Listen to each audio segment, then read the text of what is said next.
السلام علیکم۔ جو لوگ کہتے ہیں کہ ایک سچا انسان زبان کا کڑوا ہوتا ہے، ان کو بتاؤ محمد صلی اللہ علیہ وآلہ وسلم سے زیادہ سچا اور میٹھے اخلاق والا کوئی نہیں تھا۔ جب تمہارے دل میں کسی کے لیے نفرت پیدا ہونے لگے تو فوراً اس کی اچھائیوں کو یاد کرنے لگو۔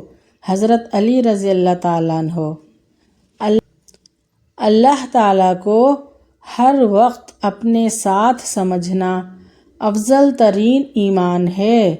حضرت عثمان غنی رضی اللہ تعالیٰ عنہ۔ عبادت کرنے والے دوسروں کو دکھ دے سکتے ہیں لیکن اللہ سے محبت کرنے والے نہیں۔ ہمیشہ یہ سوچ رکھو کہ مجھے میرے اللہ نے بہت کچھ دیا ہے، اگر مجھے میرے اعمال کے مطابق ملتا تو میرے پاس کچھ نہیں ہوتا۔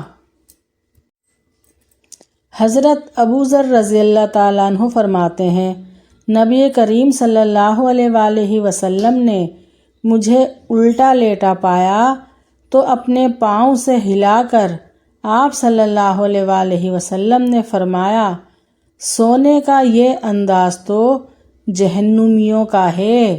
ابن ماجہ۔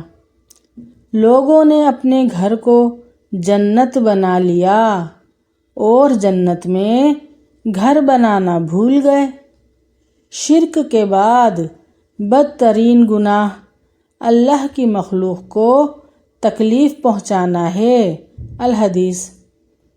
دلوں میں اترنے کے لیے سیڑھیوں کی نہیں بلکہ اچھے اخلاق کی ضرورت ہوتی ہے۔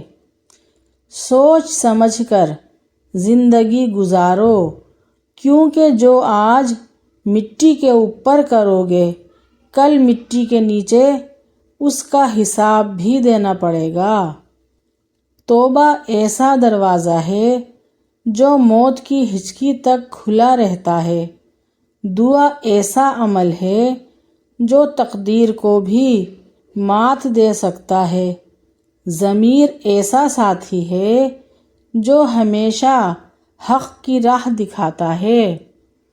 دولت مند کی عاجزی، جوانی کی عبادت، غریب کی سخاوت اور گنہگار کی توبہ اللہ کو بہت پسند ہے۔ کسی کا بھلا نہ کر سکو تو برا کرنے کی کوشش بھی نہ کرو۔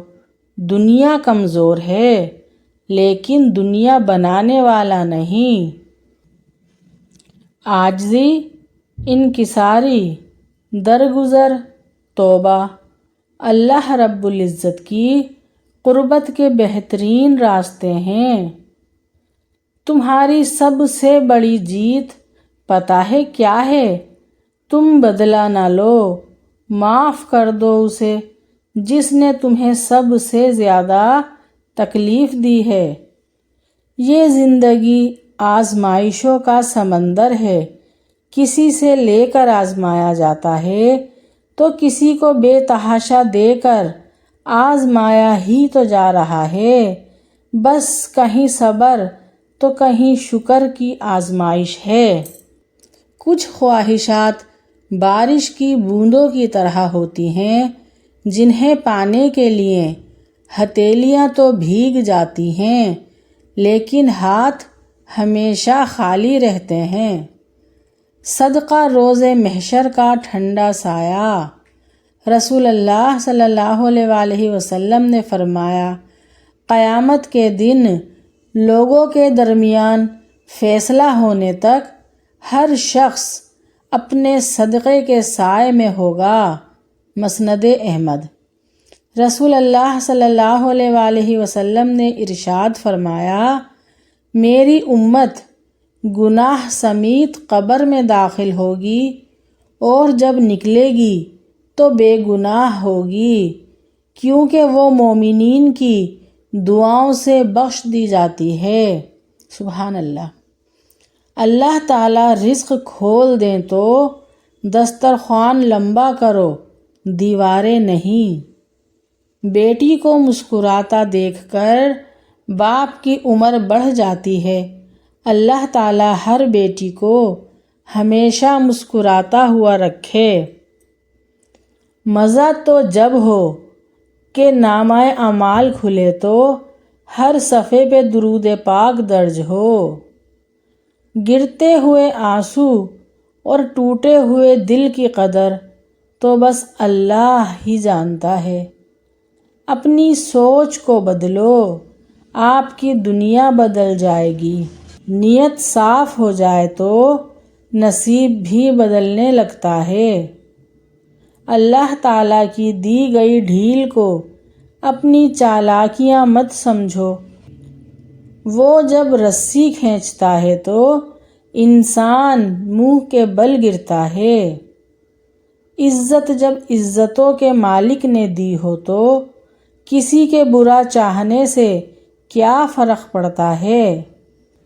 قیامت تک سجدے میں رہے میرا سر اے خدا، کہ تیری نعمتوں کے شکر کے لیے یہ زندگی کافی نہیں۔ خوشیاں بانٹنے کی کوشش کیا کرو، نفرتیں تو ویسے ہی عروج پر ہیں۔ آپ کا خوش رہنا ہی آپ کا برا چاہنے والوں کے لیے سب سے بڑی سزا ہے۔ مرنا ہم سجدے میں چاہتے ہیں اور نماز ہم پڑھتے نہیں۔ کسی سے محبت ہونے لگے تو صدقہ دو، محبت ہوئی تو مل جائے گی اور اگر بلا ہوئی تو ٹل جائے گی۔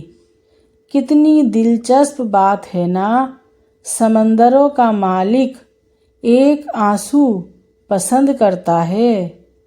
بہت قیمتی ہوتے ہیں وہ دکھ جو آپ کو جائے نماز تک لے آتے ہیں۔